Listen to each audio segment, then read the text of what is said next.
Trump re-election impact America and specifically the black community? Well, Trump's re-election would... America's not a good country, even without Trump. America is now overseeing with money and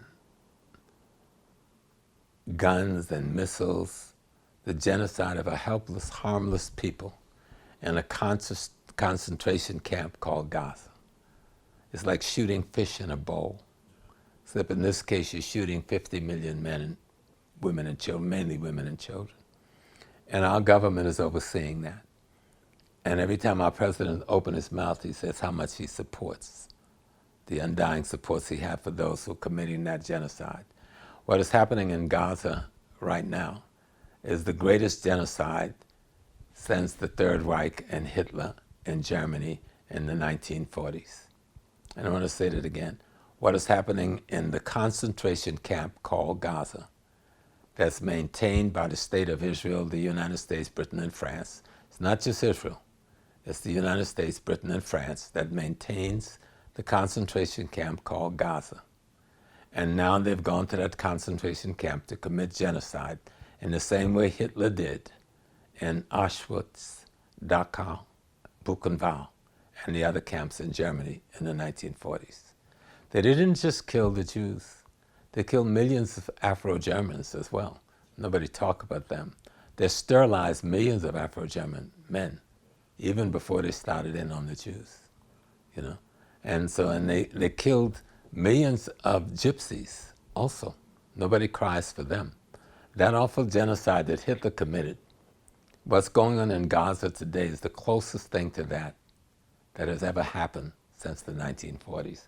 And our government, under the current president, and under the president before him and before him, is fully participant in that process. I wanted to get that out first because when we talk about Trump, it's like Trump's going to come in and destabilize something. America's not run by the managers. Let's get that clear. Presidents are managers with management styles.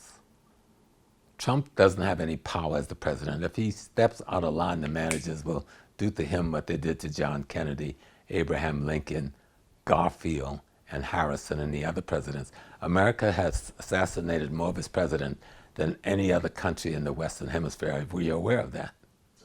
Most people aren't.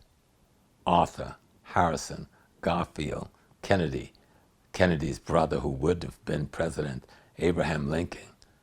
5 to 7, I think, of them was assassinated. No other nation in modern times in the Western world have ever assassinated. No two nations has ever assassinated that many of their presidents. Yet we don't talk about it, right? And so anyone, if the Biden step out of line, his bosses will eliminate him as easily as those same bosses eliminated Kennedy. It was the government of the United States that killed President Kennedy. Just like the government killed Malcolm X and the government killed Martin Luther King and multiple others that weren't as famous as they were. So these managers, Trump problem isn't what he will do with the government, because who sits on his cabinet, that won't be decided by him. That'll be decided by some right-wing think tank. Like under Obama, you had everything that he did was a platform given to him by the Heritage Society. See, in different ones of these right-wing think tanks, they hire these managers. We vote the managers in for them to give some false legitimacy of democracy. But there's no democracy here, because the people who give them the agenda to be carried is the 1% of the 1%. And if they do not carry that agenda, they won't be in any percent. I just want to get that straight first.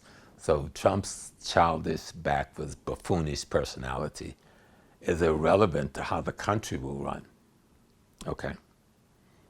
How he will use his buffoonery, his backwards, ill-informed, uneducated, ignorant self in expressing social relationship between the population of America, especially the poor whites, who they are bleeding and abusing worse in some cases than they're doing black people. But they must convince the poor whites that it's not the ruling elite that's treating them this way, that somehow you're being treated this way because of black people, brown people, and yellow people. That's where he's dangerous. That then these poor white people, most of them are not college educated. Most of them are not intellectually educated. They're marginalized, sub-working class. And it is that class that made up the Ku Klux Klan and the White Knights and the murderers that carried out the terrorism for 100 years after the Civil War against the African American population. It is that class that danger will come to the average non-white person in this country.